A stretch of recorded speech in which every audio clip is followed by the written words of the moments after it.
يا صديقي الفلفل المشتعل، اسمح لي بسؤال بريء. ألا تشعر أحيانا بالتعب؟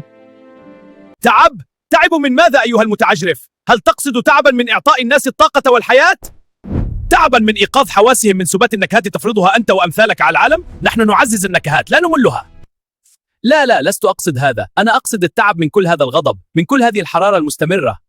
أنا الإثارة، أنا الذي يجعلهم يشعرون أنهم على قيد الحياة.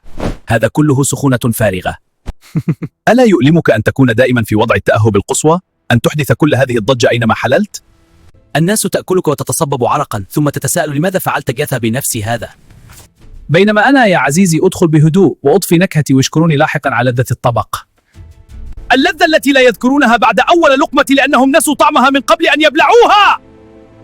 أما أنا فتبقى ذكراي محفورة في أذهانهم، بل في ألسنتهم وحلوقهم. أنا التحدي. أنت مجرد محسن نكهة صامت، أما أنا فنجم العرض. نجومية قصيرة الأمد إذن، مثل شرارة تضيء لثوان ثم تختفي. بينما أنا الأصل يا فلفل، أنا الجذور، أنا البناء الذي ترتكز عليه كل النكهات.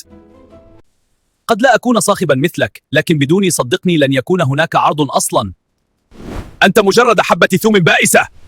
على الأقل لست لاذعا مثلك. سأحرقك.